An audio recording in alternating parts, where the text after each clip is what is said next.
Hi everybody from Gettysburg, Pennsylvania. Whether you have studied the Battle of Gettysburg for a long time or really don't know much about it at all, I have a story I want to share with you that I'll bet you haven't heard before. It has to do, standing out here where some of the first shots were fired in the 3 days of the battle, July 1st, 2nd, and 3rd, 1863, it has to do with this monument, which is just a little off the highway.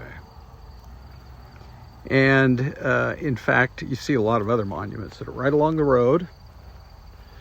A lot of people stop at many of these. This one is a little quieter, a little more tucked away, but wow, does it represent an incredible story. It has to do with, I'll just come around to show you right here, the 151st Pennsylvania Infantry. That was their official name.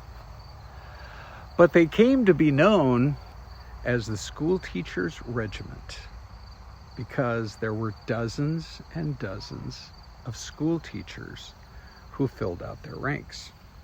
Now, you know I have a soft spot in my heart for school teachers. My mom was a school teacher.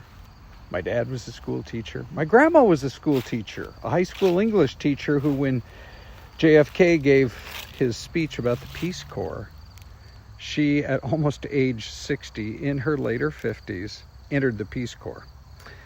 Anyhow, these teachers were not battle-hardened, weren't trained at West Point. They all thought they'd have a life just in education. But when the war broke out, they all signed up to try to preserve the Union. And so as the first shots fired on that very first day, keep in mind now that Robert E. Lee was just kind of beyond these hills. He had 70,000 men in the Army of Northern Virginia, and they were preparing to march on Gettysburg. Why Gettysburg? Well, for a few reasons. For one thing, there are 10 different roads that lead in and out of the city, good access for any kind of military plans. But there were some other reasons there as well, and one of them was nearly all the battles had been fought in Virginia. So his idea was to try to, if he came up into the north, into Pennsylvania, maybe he could draw the Army of the North, the Army of the Potomac, as it was called, draw them out of Virginia and up here, and he thought maybe win a decisive battle. But that, of course, is not what happened. Still, when the first shots were fired on that very first morning, this unit, some little more than 400 strong, was engaged in battle almost immediately.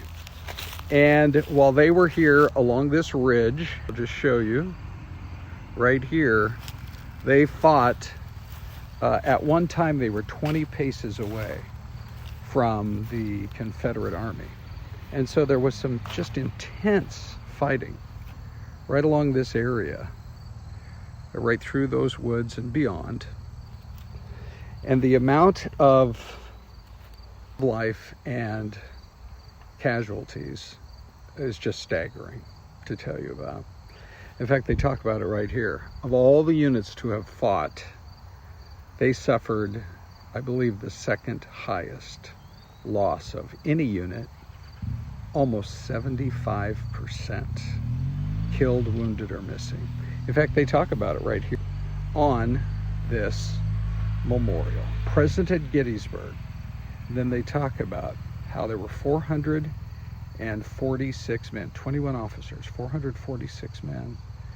And the total loss, 15 of the 21 officers, 322 men who were involved in that first day's battle. Now, it is interesting to point out, just beyond there, their leader had been hit not once but twice in both legs.